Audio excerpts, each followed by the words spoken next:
Paris, 555 après Jésus-Christ. Dans les corridors sombres du palais royal, une nouvelle se répand comme une traînée de poudre et fait trembler les plus puissants du royaume. Le roi Clotaire Ier vient de commettre l'impensable.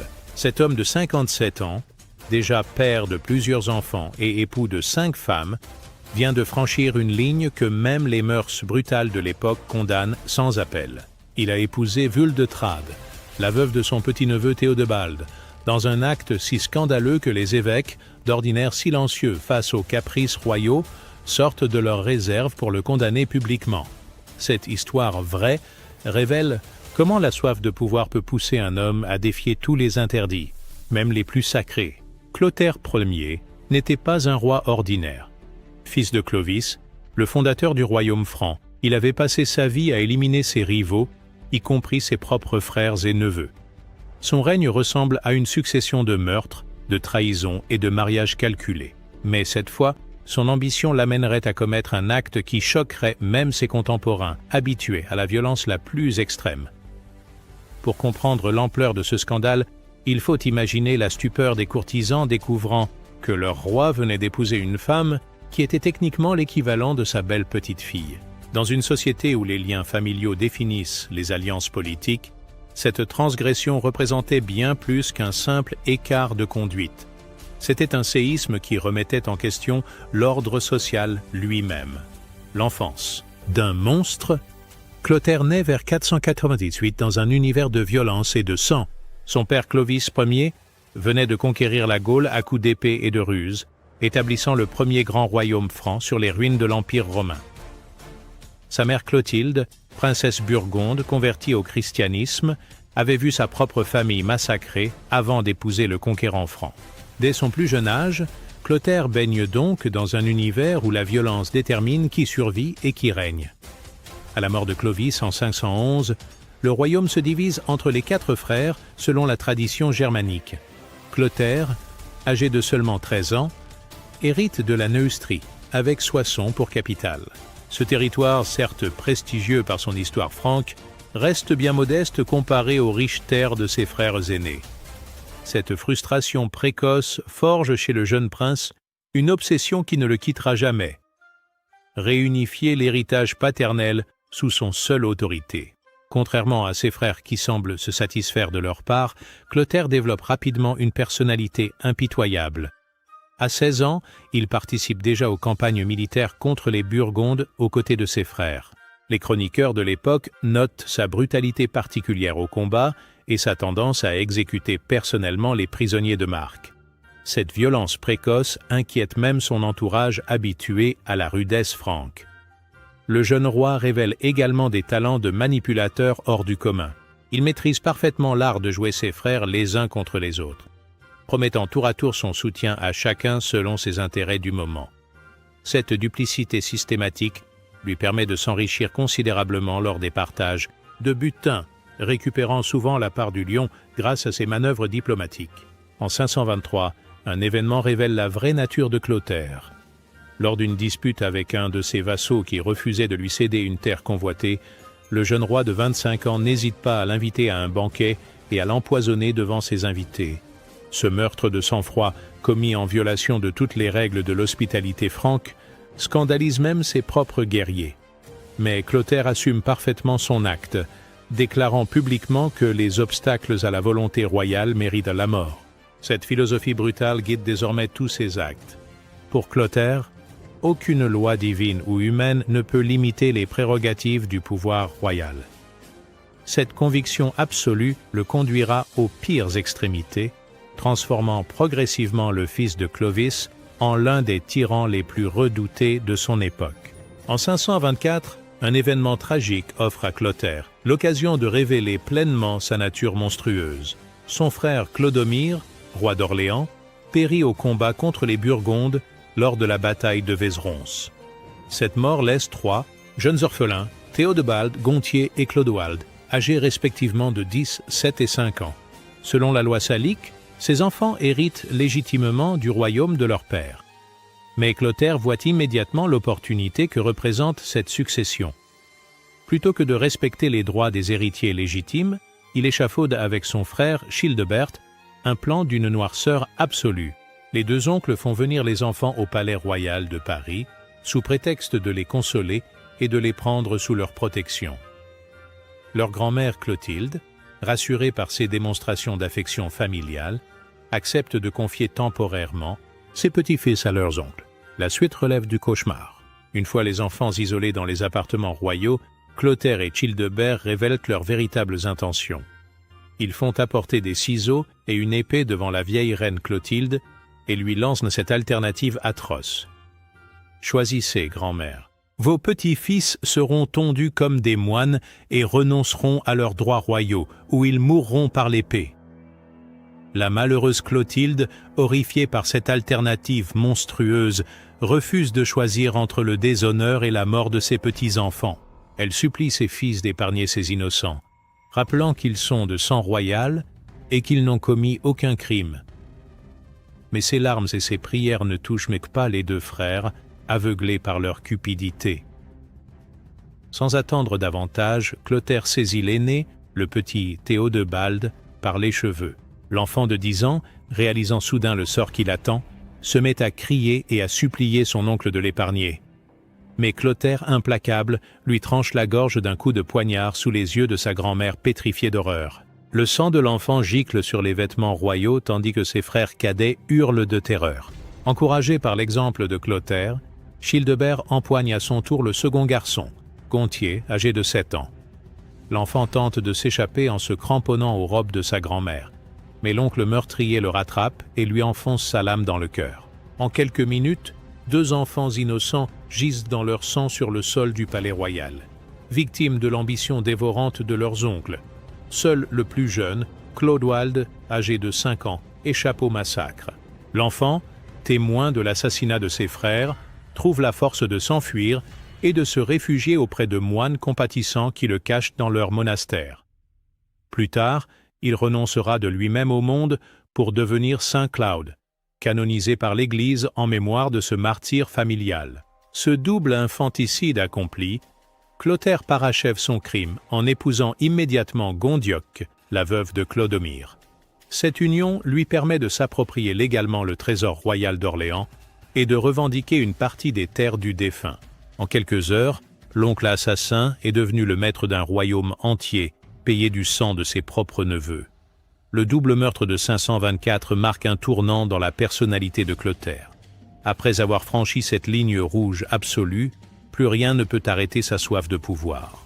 L'homme qui a égorgé ses propres neveux n'hésitera plus devant aucun crime pour étendre son influence. Cette libération de tous les scrupules moraux transforme le roi de Neustrie en l'un des souverains les plus redoutés de son époque. En 531, Clotaire participe avec ses frères à la destruction totale du royaume de Thuringe. Cette campagne révèle une fois de plus sa cruauté particulière. Là où ses frères se contentent de piller et de soumettre, Clotaire organise des massacres systématiques pour terroriser les populations. Les chroniqueurs rapportent qu'il fit exécuter tous les nobles thuringiens pour éviter toute révolte future, ne gardant en vie que les femmes et les enfants destinés à l'esclavage. C'est lors de cette campagne qu'il s'empare de Radegonde, une princesse thuringienne âgée de seulement 12 ans. Cet enfant, dont il vient de massacrer toute la famille, devient sa 5e épouse dans des circonstances d'une violence inouïe. Le mariage a lieu sur le champ de bataille même, au milieu des cadavres de la famille royale thuringienne. Cette union forcée avec une enfant traumatisée illustre parfaitement la perversité du personnage. Radegonde subira pendant des années les violences de son époux forcé. Les chroniques de l'époque, pourtant habituellement discrètes sur la vie privée des souverains, mentionnent explicitement les brutalités que Clotaire inflige à sa jeune épouse. Cette malheureuse, terrorisée par la bestialité de son mari, développe une piété mystique qui lui permet d'échapper psychologiquement à son calvaire quotidien. Parallèlement à ses violences domestiques, Clotaire perfectionne ses techniques de manipulation politique. En 534, il convainc son frère Childebert de l'aider à conquérir définitivement la Bourgogne. Cette campagne commune leur permet de capturer le roi Godomar et de se partager ses terres. Mais là encore, Clotaire révèle sa nature profonde en organisant le supplice public du roi vaincu, qu'il fait écarteler devant sa propre capitale. Cette exécution spectaculaire terrifie tous les royaumes voisins. et établit la réputation de Clotaire comme le plus impitoyable des fils de Clovis. Désormais, son seul nom suffit à faire trembler les cours européennes. Les ambassadeurs étrangers rapportent dans leur pays des récits effrayants sur ce roi franc qui n'hésite pas à torturer personnellement ses ennemis. Sa polygamie illustre également sa stratégie de domination totale. Clotaire collectionne les épouses comme d'autres, accumule les territoires. Chaque mariage renforçant son réseau d'influence ou neutralisant un ennemi potentiel. Après Radegonde, il épouse Chunsin pour s'assurer l'alliance des Alamans, puis Arégonde pour consolider son emprise sur la Thuringe conquise. Cette accumulation d'unions scandalise de même ses contemporains habitués à la polygamie royale. L'épisode le plus révélateur de son cynisme matrimonial concerne justement Arégonde. Cette jeune femme était la propre sœur d'Ingonde, sa première épouse légitime. Quand Ingonde lui demande innocemment de trouver un époux digne de sa sœur cadette, Clotaire répond avec un sourire cruel « Je ne connais personne de plus digne que moi-même ». Et il épouse sa belle-sœur le jour même, transformant les deux sœurs en coépouses rivales au sein du même gynécée royal. Cette union incestueuse provoque les premières protestations des évêques francs, préfigurant le scandale à venir avec Vuldetrade. Mais en 535, l'Église n'a pas encore la force d'imposer sa volonté au roi. Clotaire balaie les objections religieuses d'un revers de main, déclarant que « les rois francs ne reçoivent leur loi que de Dieu, pas de ses serviteurs ». Cette arrogance annonce déjà les futurs conflits avec l'autorité ecclésiastique. En 548, la mort de Théodebert Ier, roi d'Austrasie, place son fils unique Théodebald sur le trône à l'âge de 12 ans. Ce changement dynastique attire immédiatement l'attention de Clotaire, toujours à l'affût d'une opportunité d'expansion. Mais le nouveau roi d'Austrasie présente des caractéristiques qui en font une proie particulièrement vulnérable aux yeux du prédateur de Soissons. Théodebald, né de l'union de Théodebert avec Déotéria, une ancienne courtisane romaine, porte déjà les stigmates de la dégénérescence. Sa mère, femme de mœurs douteuses qui avait séduit le roi d'Austrasie lors d'une campagne militaire, lui a transmis une constitution fragile et des capacités mentales limitées. Les chroniqueurs de l'époque décrivent un garçon chétif, au visage déformé par une malformation congénitale, incapable de supporter les fatigues de la guerre ou même de l'équitation. Malgré ces handicaps évidents, les grands d'Austrasie préfèrent couronner ce souverain diminué plutôt que de risquer l'annexion par l'ambitieux Clotaire. Ils espèrent pouvoir manipuler à leur guise ce roi fantoche tout en préservant l'indépendance formelle de leur royaume. Cette stratégie révèle à quel point la réputation sanguinaire de Clotaire terrorise même les nobles les plus puissants. Pour consolider leur position, les conseillers de Théodebald arrangent rapidement son mariage avec Vuldetrade, princesse lombarde âgée d'environ 20 ans. Cette union diplomatique doit théoriquement renforcer l'alliance entre l'Austrasie et les Lombards d'Italie, créant ainsi un rempart contre les ambitions franques. Vuldetrade, fille du roi lombard Wacho, apporte avec elle une dot considérable et la promesse d'un soutien militaire en cas d'agression extérieure. Mais ce calcul politique se transforme rapidement en cauchemar pour la jeune princesse. Vuldetrade découvre avec horreur la réalité de son époux royal. Théodebald, physiquement répugnant et mentalement instable, se révèle totalement incapable de consommer le mariage. Ces tentatives pathétiques d'approche conjugale terrorisent la jeune femme, habituée à la prestance des guerriers lombards. Cette union stérile devient un calvaire quotidien pour une princesse de 20 ans dans la fleur de l'âge. Les courtisans austrasiens, conscients du problème, multiplient les consultations avec médecins et sorciers pour tenter de remédier à l'impuissance royale. Potions aphrodisiaques, amulettes magiques, prières spéciales. Rien n'y fait. Théodebald reste incapable de remplir son devoir conjugal, condamnant le royaume à l'extinction dynastique. Cette situation désespère les grands du royaume qui voient s'évanouir leurs espoirs de succession légitime. Pendant ce temps, à Soissons, Clotaire observe cette déliquescence avec l'œil du vautour guettant sa proie.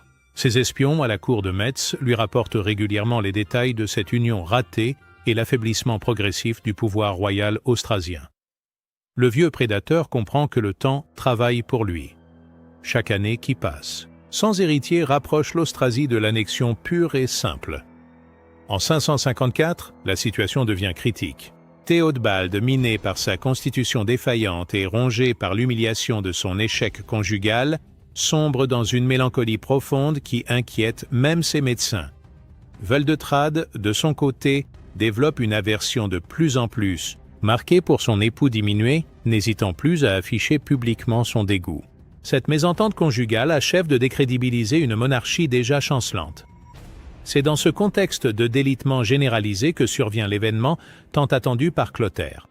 En 555, Théodebald s'éteint brutalement à l'âge de 20 ans, emporté par une fièvre foudroyante qui achève ses dernières forces. Sa mort, sans héritier, plonge l'Austrasie dans le chaos successoral et offre enfin à Clotaire l'opportunité qu'il guettait depuis des années. La nouvelle de la mort de Théodebald parvient à Clotaire par un messager essoufflé qui a chevauché jour et nuit depuis Metz. Le roi de Neustrie, alors âgé de 57 ans, accueille cette information avec une satisfaction non dissimulée. Après 44 années d'attente et de manœuvre, l'heure de la consécration suprême a enfin sonné. Pour la première fois, depuis la mort de Clovis, la réunification du royaume franc devient possible. Mais Clotaire sait que cette succession ne sera pas automatique. Les grands d'Austrasie peuvent encore tenter de résister ou faire appel à son frère Childebert pour contrecarrer ses ambitions. Il faut agir avec la rapidité de l'éclair et la ruse du serpent. Le vieux roi mobilise immédiatement ses troupes d'élite et se met en marche vers Metz, avant que quiconque puisse organiser une résistance efficace. Cependant, le prédateur expérimenté a conçu un plan plus subtil que la simple conquête militaire. Il a identifié l'atout majeur qui peut lui assurer une prise de pouvoir en douceur. Wuldetrade, la jeune veuve de 25 ans. En épousant cette princesse lombarde, Clotaire peut légitimer juridiquement sa prise de contrôle selon les coutumes germaniques qui autorisent l'héritage par alliance matrimoniale. Cette stratégie matrimoniale, il l'avait déjà utilisée avec succès en épousant Gondioque après l'assassinat de son frère Clodomir. Mais cette fois, l'enjeu est infiniment plus important.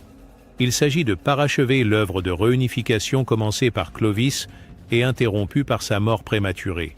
Wuldetrade représente donc bien plus qu'une simple épouse supplémentaire. Elle est la clé de la légitimité dynastique. Quand Clotaire arrive à Metz à la tête de son armée, il ne perd pas de temps en négociations diplomatiques subtiles. Sa réputation le précède, et les grands d'Austrasie comprennent immédiatement qu'ils n'ont pas les moyens de résister militairement à ce conquérant impitoyable. Le roi de Neustrie fait donc connaître ses intentions sans ambiguïté. Il épouse Wuldetrade et annexe l'Austrasie au nom de ses nouveaux droits conjugaux. Pour Wuldetrade, cette annonce brutale constitue un choc terrible. À 25 ans, cette femme intelligente et cultivée se retrouve face au dilemme le plus atroce de sa vie. Refuser ce mariage signifierait déclencher une guerre civile sanglante qui dévasterait l'Austrasie et provoquerait probablement sa propre mort. Accepter implique de s'unir à l'homme qui vient de s'emparer par la force du royaume de son défunt époux. Mais le plus traumatisant pour la jeune veuve reste la nature même de cette union forcée. Wuldetrade a reçu une éducation princière qui lui permet de mesurer l'énormité de ce qui lui est imposé. Elle sait parfaitement que Clotaire était le grand-oncle de son défunt époux, ce qui fait d'elle, en termes de parenté, l'équivalent de sa propre arrière-petite-nièce. Cette union constitue donc un inceste caractérisé selon tous les codes moraux de l'époque. La cérémonie de mariage a lieu dans la plus stricte intimité, probablement dans la chapelle privée du palais de Metz. Clotaire, conscient du caractère scandaleux de son acte, évite soigneusement les fastes habituels des noces royales. Seuls quelques témoins indispensables assistent à cette union maudite qui fait de la malheureuse Wuldetrade la 6e épouse du roi franc. La nuit de noces révèle toute l'horreur de la situation. Wuldetrade, habitué aux maladresses pathétiques de Théodebald, découvre la brutalité d'un homme de 57 ans, habitué à imposer sa volonté par la violence. Clotaire, ivré par sa victoire politique autant que par le vin, traite sa nouvelle épouse comme un simple butin de guerre. Cette première nuit conjugale traumatise profondément la jeune femme qui comprend qu'elle vient de tomber entre les griffes d'un monstre. Les semaines suivantes confirment ses pires craintes. Clotaire, grisé par son triomphe, affiche publiquement sa nouvelle conquête comme un trophée personnel. Il oblige Wuldetrade à l'accompagner dans toutes ses apparitions officielles exhibant cette princesse lombarde comme la preuve vivante de sa légitimité sur l'Austrasie. Cette exhibition permanente humilie profondément la jeune femme, réduite au rang d'objet décoratif au service de l'ambition royale. Pendant ce temps, dans les monastères et les évêchés de Gaule, la nouvelle de ce mariage scandaleux commence à circuler et provoque une émotion considérable. Pour la première fois depuis des décennies, un acte royal suscite une réprobation morale généralisée qui dépasse le simple cercle des courtisans. L'orage ecclésiastique qui se prépare va bientôt ébranler le trône de l'impitoyable Clotaire, la révolte des évêques. Pendant plusieurs semaines, Clotaire savoure son triomphe en toute tranquillité. À 57 ans, le vieux loup a enfin réussi à réunir sous son autorité les royaumes de Neustrie, d'Orléans et d'Austrasie. Il ne lui manque plus que Paris et la Bourgogne, contrôlés par son frère Childebert, pour reconstituer intégralement l'héritage de Clovis. Son mariage avec Wuldetrade, outre la légitimité politique qu'il lui confère, lui apporte également une alliance stratégique avec les Lombardes d'Italie. Mais cette euphorie va être de courte durée. Dans les scriptoriums des monastères et les résidences épiscopales de Gaule, la nouvelle de ce mariage incestueux provoque un tollé d'une ampleur inédite. Pour comprendre l'intensité de cette réaction, il faut mesurer le chemin parcouru par l'Église chrétienne depuis la conversion de Clovis. En 50 ans, les évêques francs ont progressivement élaboré un corpus de règles morales qui commencent à s'imposer même aux puissants. L'inceste, défini comme l'union entre personnes liées par le sang ou l'alliance, constitue l'un des péchés les plus graves selon la doctrine chrétienne. Cette prohibition ne souffre aucune exception, même pour les rois. En épousant la veuve de son petit-neveu, Clotaire transgresse donc frontalement l'une des lois divines les plus sacrées. Cette violation directe du droit canon ne peut rester sans réponse de la part des autorités religieuses. L'évêque de Reims, Flavius, un homme respecté qui avait personnellement baptisé plusieurs fils de Clotaire, prend courageusement la tête de la protestation. Ce prélat de 65 ans, issu de l'aristocratie gallo-romaine, possède l'autorité morale nécessaire pour défier le pouvoir royal. Il réunit rapidement un synode extraordinaire regroupant les principaux évêques de Gaule pour examiner cette affaire scandaleuse. Les débats du synode révèlent la profondeur de l'émotion suscitée par ce mariage maudit. Les évêques les plus modérés plaident pour une réprimande discrète qui permettrait au roi de sauver la face tout en mettant fin à cette union. Mais la majorité du clergé exige une condamnation publique et solennelle qui marque clairement la réprobation de l'Église. Après 3 jours de discussions passionnées, le synode vote une résolution qui fait l'effet d'un coup de tonnerre. La condamnation épiscopale ne se limite pas à de simples protestations verbales. Les évêques qualifient officiellement le mariage de Clotaire d'impie et incestueux et menacent le roi d'excommunication s'il ne met pas fin immédiatement à cette union sacrilège. Cette menace représente un danger politique majeur pour Clotaire. L'excommunication le couperait de ses sujets chrétiens et donnerait à ses ennemis un prétexte religieux pour se révolter contre son autorité. Pour la première fois de sa longue carrière, le maître de la Gaule se trouve confronté à une force qu'il ne peut ni acheter ni massacrer. L'Église chrétienne, forte de sa légitimité morale naissante, inaugure un nouveau type de résistance au despotisme royal. Cette confrontation sans précédent place Clotaire dans une situation particulièrement inconfortable. Comment un roi habitué à régner par la terreur peut-il répondre à des adversaires qui tirent leur force de la foi? La nouvelle de cette condamnation ecclésiastique se répand rapidement dans tout le royaume et au-delà. Les cours européennes apprennent avec stupéfaction qu'un roi franc vient d'être publiquement désavoué par ses propres évêques pour un mariage incestueux. Cette humiliation diplomatique ternit considérablement le prestige de Clotaire, habitué à incarner la puissance franque aux yeux de l'Europe. Plus grave encore, cette protestation religieuse trouve un écho favorable auprès des sujets du royaume. Contrairement aux calculs politiques habituels qui laissent le peuple indifférent, cette affaire morale touche directement la conscience populaire. Dans les campagnes comme dans les villes, les Francs chrétiens commencent à exprimer leur réprobation face au scandale royal. Cette hostilité diffuse représente un phénomène nouveau dans l'histoire mérovingienne. Clotaire découvre ainsi les limites inattendues de son pouvoir absolu.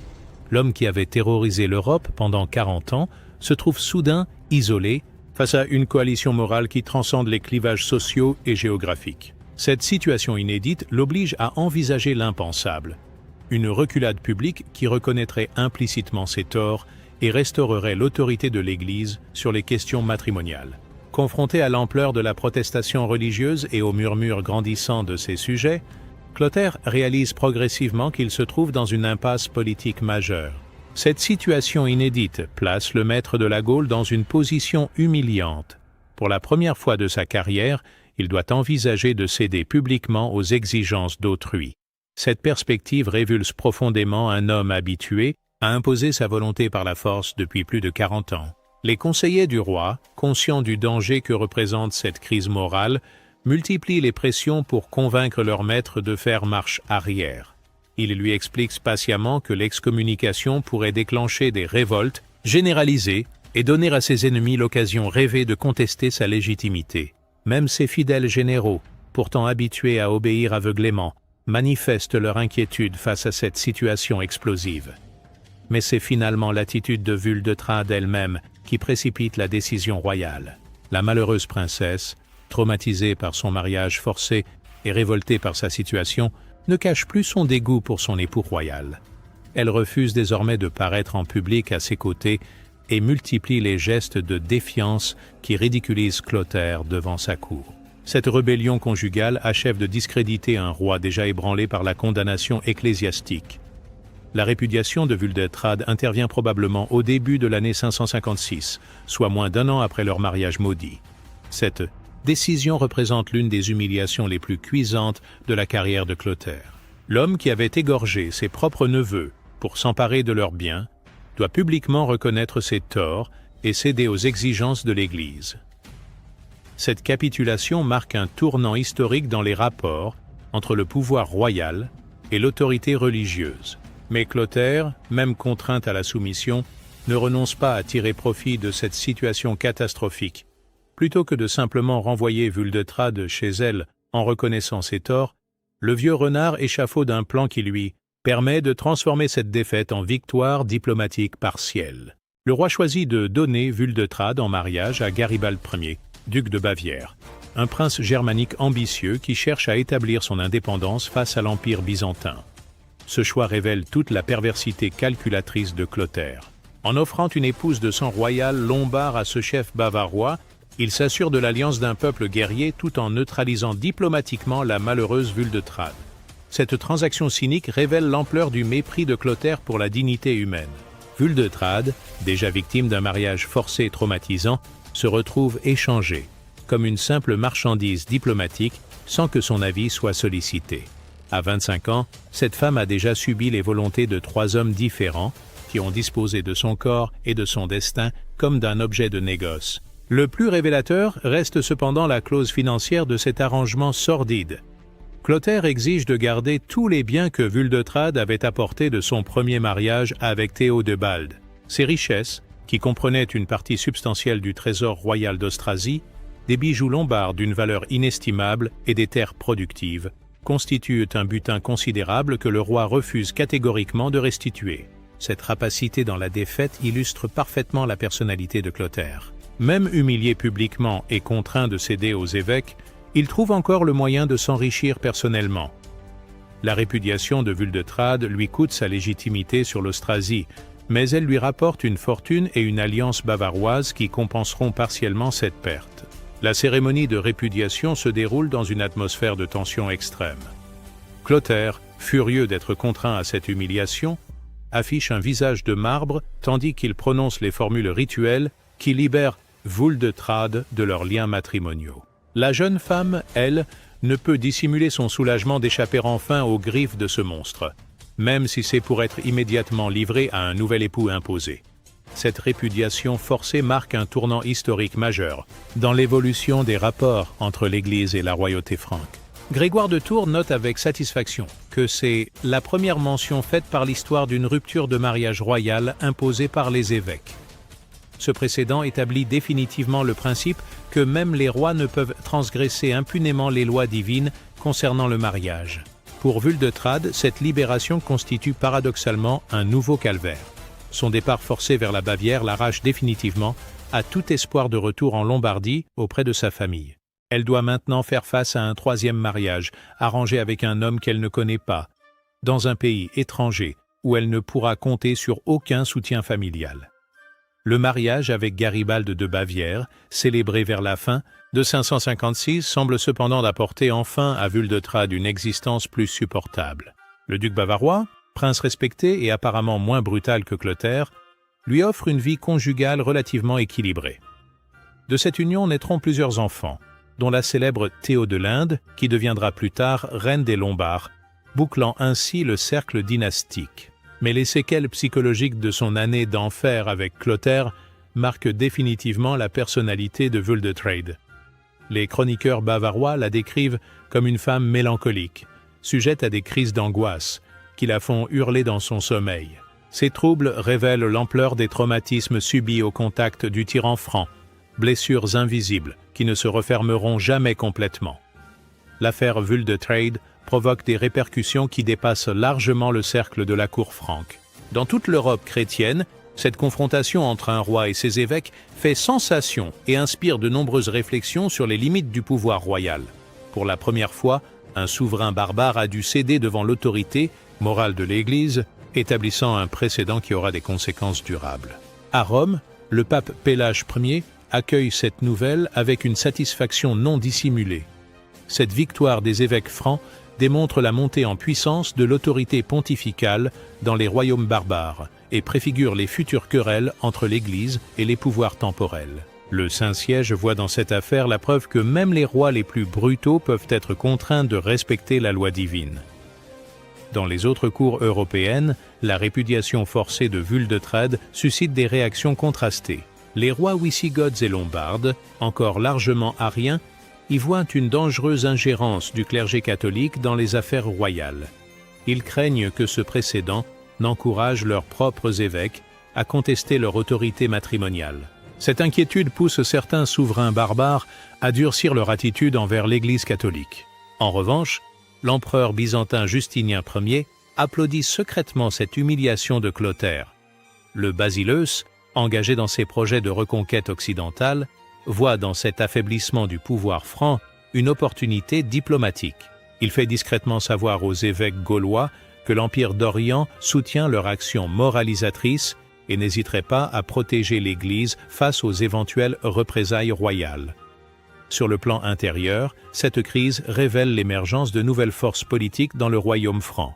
La bourgeoisie urbaine naissante, composée d'artisans et de commerçants christianisés, manifeste pour la première fois son opinion sur les affaires royales. Ces nouveaux acteurs sociaux, économiquement influents mais politiquement marginalisés, trouvent dans l'autorité ecclésiastique un relais pour exprimer leurs valeurs morales. L'aristocratie franque, elle, reste divisée sur cette affaire. Les vieux guerriers païens, attachés aux traditions germaniques, dénoncent cette soumission du roi face aux prêtres étrangers. Ils voient dans cette capitulation un affaiblissement dangereux de l'autorité royale qui pourrait encourager les révoltes futures. En revanche, les nobles récemment convertis au christianisme soutiennent discrètement l'action des évêques. Cette fracture idéologique au sein de l'élite franque annonce les futurs conflits entre partisans de la tradition germanique et défenseurs de la morale chrétienne. Clotaire, conscient de ces tensions, doit désormais naviguer prudemment entre ces courants contradictoires pour préserver son autorité. L'époque de l'absolutisme royal sans limite touche manifestement à sa fin. La répudiation de Wuldetrade a également des conséquences diplomatiques majeures avec les Lombards d'Italie. Le roi Audoin, successeur de Wauchope, considère cette affaire comme un affront personnel à sa dynastie. L'humiliation subie par sa belle-sœur refroidit considérablement les relations entre Francs et Lombards, compromettant l'alliance anti-byzantine que Clotaire espérait consolider. Cette détérioration diplomatique prive le royaume franc d'un allié précieux dans la péninsule italienne au moment où l'empereur Justinien intensifie ses efforts de reconquête. Les Lombards, privés du soutien franc, doivent réviser leur stratégie expansionniste et accepter temporairement une coexistence difficile avec les forces byzantines. Cette situation profite indirectement à Constantinople dans sa lutte pour le contrôle de l'Italie. La métamorphose du tyran. L'humiliation subie lors de l'affaire Vuldetrade provoque chez Clotaire une transformation psychologique profonde et inattendue. À 58 ans, cet homme qui avait passé sa vie à défier tous les interdits découvre brutalement que son pouvoir, si absolu soit-il, connaît des limites infranchissables. Cette prise de conscience tardive déclenche une évolution remarquable de sa personnalité qui surprend tous ses contemporains. Le changement le plus spectaculaire concerne ses rapports avec l'Église. L'homme qui avait naguère bravé les interdictions religieuses avec un cynisme assumé devient soudain étonnamment réceptif aux arguments des évêques. Cette sensibilité nouvelle ne procède pas d'une conversion spirituelle sincère, mais plutôt d'un calcul politique raffiné. Clotaire a compris que l'autorité ecclésiastique représente désormais une force incontournable qu'il vaut mieux s'allier qu'affronter. Cette évolution stratégique se manifeste par une multiplication spectaculaire des donations aux monastères et des fondations pieuses. Le roi, qui avait jadis pillé les trésors ecclésiastiques pour financer ses guerres, dilapide maintenant des fortunes dans la construction d'églises et l'entretien du clergé. Cette générosité calculée vise à racheter sa réputation morale tout en s'assurant le soutien des prélats dans ses futurs projets politiques. Parallèlement, Clotaire développe une piété ostentatoire qui contraste violemment avec la brutalité de ses années précédentes. Il assiste désormais quotidiennement à la messe, jeûne ostensiblement pendant le carême et affiche une dévotion mariale qui édifie les courtisans. Cette transformation spectaculaire alimente les conversations dans tout le royaume et contribue à restaurer partiellement son image ternie par le scandale Vuldetrade. Mais cette conversion apparente ne doit pas faire illusion sur la nature profonde du personnage. Clotaire reste fondamentalement le même homme impitoyable, simplement plus prudent dans le choix de ses méthodes. La preuve de cette continuité psychologique éclate tragiquement en 560 avec l'affaire de son fils Cramen, épisode qui révèle que la cruauté demeure sa nature profonde. Cramen, prince ambitieux d'une trentaine d'années, commet l'erreur fatale de défier ouvertement l'autorité paternelle. Installé comme sous-roi d'Aquitaine, ce fils rebelle rêve d'indépendance et noue des alliances secrètes avec les ennemis de son père. Cette trahison familiale réveille instantanément les instincts sanguinaires de Clotaire, prouvant que sa transformation récente reste purement superficielle. La guerre civile entre le père et le fils se déroule avec une violence inouïe qui rappelle les pires heures de l'histoire mérovingienne. Clotaire, malgré ses 62 ans, mène personnellement la campagne militaire contre son fils rebelle avec une détermination qui terrifie même ses propres soldats. Cette énergie destructrice révèle que l'âge n'a pas émoussé sa capacité de nuire. Quand Cramen est finalement capturé après une bataille acharnée en Bretagne, Clotaire ordonne un supplice d'une atrocité qui dépasse même ses crimes précédents. Il fait enfermer son fils, sa belle-fille et ses deux petites filles dans une cabane de bois qu'il fait ensuite incendier. Le vieux roi assiste personnellement à l'agonie de sa propre famille, savourant cette vengeance comme l'aboutissement de sa justice patriarcale. Cette exécution monstrueuse de son propre sang révèle que l'affaire Vuldetrade n'a pas fondamentalement changé Clotaire. Sa soumission aux évêques était purement tactique, motivée par le calcul politique plutôt que par un véritable repentir moral. Confronté à une menace directe contre son autorité, le masque de piété tombe instantanément pour révéler le monstre authentique. La mort atroce de Cramen et de sa famille provoque une nouvelle vague d'indignation dans le royaume. Mais cette fois, les évêques restent curieusement silencieux, prouvant que leur courage moral a des limites bien définies. Cette passivité ecclésiastique face au crime familial démontre que l'Église préfère éviter les confrontations directes avec un roi capable de telles extrémités. En 558, la mort providentielle de son frère Childebert offre enfin à Clotaire la consécration ultime de sa carrière. Il devient le seul roi des Francs, réunifiant pour la première fois depuis Clovis l'intégralité du royaume. Cette victoire tant attendue arrive cependant à un moment où le vieux tyran n'a plus l'énergie de sa jeunesse pour en profiter pleinement. Les 3 dernières années de son règne, 558-561, présentent le paradoxe d'un pouvoir à la fois absolu et diminué. Clotaire règne effectivement sur la plus vaste étendue territoriale jamais contrôlée par un roi franc, mais son autorité morale reste entachée par les scandales de sa carrière. Cette contradiction entre la puissance politique et la faiblesse éthique caractérise parfaitement l'héritage ambigu de ce souverain d'exception.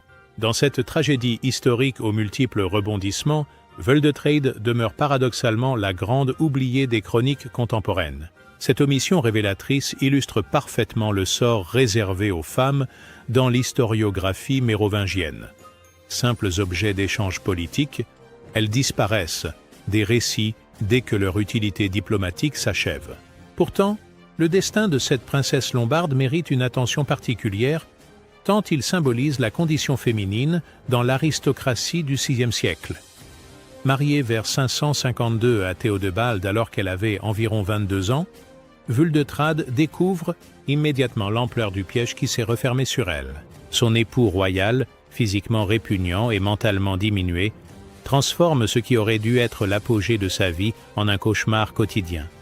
Cette union stérile avec un dégénéré l'enferme dans une solitude psychologique, d'autant plus cruelle qu'elle est observée en permanence par une cour hostile et méprisante. Les 3 années passées auprès de Théodebald constituent probablement la période la plus frustrante de l'existence de Wuldetrade. Cette femme intelligente et cultivée, formée dans les raffinements de la cour lombarde, se retrouve prisonnière d'un royaume austrasien en déclin dirigé par un fantoche incapable. Ses tentatives pour influencer la politique royale se heurtent à l'incompréhension d'un époux débile et à l'hostilité des grands du royaume qui voient en elle une étrangère encombrante. La mort de Théodebald en 555 lui offre brièvement l'illusion d'une libération possible. À 25 ans, cette veuve de sang royal pourrait légitimement espérer retourner en Lombardie ou contracter un nouveau mariage de son choix avec un prince digne de son rang. Cette perspective de renaissance explique probablement pourquoi elle accueille, initialement avec un certain soulagement, la disparition de son époux diminué. Mais l'arrivée de Clotaire à Metz brise instantanément ses espoirs de liberté retrouvés. La jeune veuve comprend immédiatement qu'elle vient de tomber entre les griffes d'un prédateur infiniment plus dangereux que son défunt époux. L'homme qui se présente à elle comme son futur mari traîne derrière lui une réputation de cruauté qui terrifie toute l'Europe. Cette perspective d'union forcée avec un assassin notoire provoque chez Wuldetrade une terreur qui dépasse tout ce qu'elle avait pu imaginer. L'année passée comme 6e épouse de Clotaire constitue sans aucun doute la période la plus traumatisante de sa vie.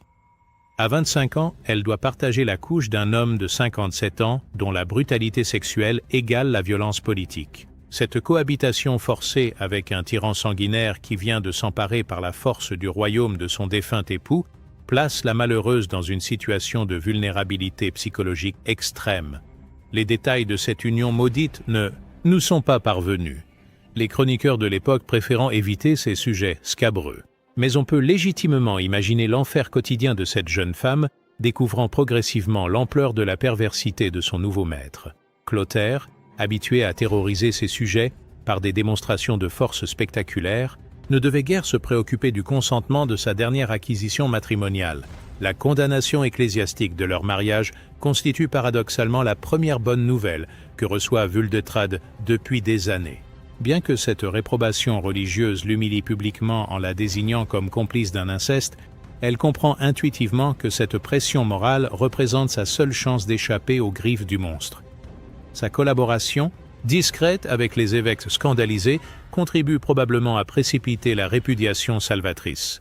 Mais même cette libération se transforme en nouvelle servitude quand Clotaire décide de la donner à Garibald comme une simple marchandise diplomatique. À 26 ans, Wuldetrade découvre avec amertume qu'elle ne sera jamais qu'un pion sur l'échiquier des ambitions masculines. Son opinion, ses sentiments, ses aspirations personnelles ne comptent pour rien face aux calculs politiques de ces barbares couronnés.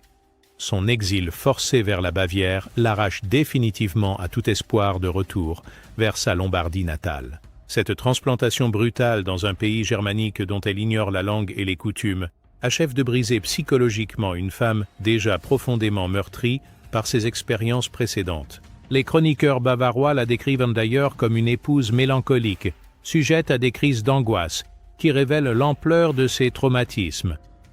Heureusement, son mariage avec Garibald de Bavière, célébré vers 556, semble enfin lui apporter une existence plus équilibrée. Le duc bavarois, homme respecté et apparemment moins brutal que ses prédécesseurs royaux, lui offre une vie conjugale relativement stable. Cette union produit plusieurs enfants, dont la célèbre Théodelinde, qui deviendra reine des Lombards, permettant enfin à Vuldetrade de connaître les joies de la maternité qui lui avaient été refusées avec ses deux premiers époux. Elle s'éteint vers 570-573, âgée d'une quarantaine d'années, après avoir survécu 15 ans à son terrible mariage avec Clotaire. Sa mort passe pratiquement inaperçue dans les chroniques de l'époque, alors que son destin tragique aurait mérité bien davantage d'attention historique. Cette indifférence posthume symbolise parfaitement le sort réservé aux femmes de l'aristocratie mérovingienne, utilisée puis oubliée. L'affaire Vuldetrade dépasse largement l'anecdote sordide pour révéler les mutations profondes qui travaillent la société franque du VIe siècle. Ce scandale matrimonial illustre parfaitement la collision violente entre deux mondes antagonistes, celui des traditions germaniques païennes où la force prime le droit et celui du christianisme naissant qui tente d'imposer ses valeurs morales aux élites barbares. Cette confrontation préfigure les grands débats idéologiques qui structureront l'Europe médiévale. La réaction des évêques face au mariage incestueux de Clotaire marque un tournant décisif dans l'histoire des rapports entre l'Église et les pouvoirs temporels. Pour la première fois depuis la chute de l'Empire romain, l'autorité religieuse ose défier frontalement un roi barbare sur une question morale fondamentale. Cette audace ecclésiastique inaugure une nouvelle ère où les souverains ne pourront plus transgresser impunément les interdits chrétiens les plus sacrés. Le succès des évêques dans cette confrontation établit un précédent juridique et moral majeur qui aura des répercussions durables sur l'évolution du pouvoir royal. Désormais, les rois France savent qu'ils ne peuvent plus ignorer totalement les prescriptions de l'Église en matière matrimoniale. Cette limitation symbolique mais réelle de l'arbitraire royal constitue l'une des premières brèches dans l'absolutisme mérovingien et annonce les futurs équilibres constitutionnels de l'Occident chrétien. Sur le plan sociologique, l'épisode révèle l'émergence progressive d'une opinion publique chrétienne capable d'exprimer sa réprobation face aux excès du pouvoir. Les bourgeois des villes, les artisans enrichis et même certains paysans libres commencent à manifester leurs convictions morales sur les affaires royales. Cette évolution majeure des mentalités annonce la lente démocratisation de la vie politique qui caractérisera les siècles suivants. L'affaire démontre également l'évolution des rapports de force au sein de l'aristocratie franque elle-même. La vieille noblesse guerrière, attachée aux traditions germaniques et indifférente aux scrupules chrétiens, se trouve progressivement marginalisée par une nouvelle génération de nobles convertis sincèrement au christianisme. Cette fracture idéologique traverse désormais toute la société franque et explique en partie l'instabilité politique croissante des royaumes mérovingiens. Sur le plan diplomatique, le scandale Vuldetrade illustre parfaitement les méthodes brutales de la politique mérovingienne tout en révélant leurs limites croissantes. Le mariage forcé, la répudiation contrainte et le recyclage diplomatique de la malheureuse princesse révèlent un monde où les femmes aristocrates ne sont que des instruments au service des ambitions masculines. Mais la résistance ecclésiastique à ces pratiques annonce leur condamnation progressive par l'opinion chrétienne. Cette histoire éclaire enfin les mécanismes complexes de la légitimation du pouvoir dans les sociétés de transition entre paganisme et christianisme. En épousant la veuve de Théodebald, Clotaire tente d'appliquer un mode de légitimation par l'alliance matrimoniale conforme aux traditions germaniques. Mais la dimension incestueuse de cette union provoque un rejet qui l'oblige à réviser sa stratégie et à chercher d'autres sources de légitimité politique. L'affaire révèle également les limites pratiques du pouvoir mérovingien face aux nouvelles forces spirituelles qui émergent dans la société franque. Clotaire, habitué à résoudre tous ses problèmes par la violence directe ou la corruption, découvre qu'il existe désormais des adversaires qu'il ne peut ni acheter ni éliminer physiquement. L'Église chrétienne, forte de sa légitimité morale transcendante, inaugure un nouveau type de résistance au despotisme qui préfigure les futurs contre-pouvoirs institutionnels. Enfin, ce scandale royal annonce les grandes querelles matrimoniales qui opposeront régulièrement l'Église aux monarchies européennes jusqu'à l'époque moderne. De Charlemagne répudiant sa première épouse au démêlé d'Henri VIII avec Rome, en passant par les conflits de Philippe Auguste avec Innocent III, la question du mariage royal restera un enjeu majeur des rapports entre pouvoir temporel et autorité spirituelle. L'affaire Wuldetrede constitue donc le premier acte de cette longue tragédie européenne. L'histoire de Clotaire et Wuldetrade résonne encore aujourd'hui, 15 siècles après les faits, comme un avertissement saisissant sur les dangers de l'ambition sans limite et de l'exercice du pouvoir sans contrôle moral. Ce roi du VIe siècle, dans sa quête obsessionnelle de domination absolue, franchit toutes les barrières éthiques et familiales de son époque pour commettre l'un des actes les plus scandaleux de l'histoire mérovingienne.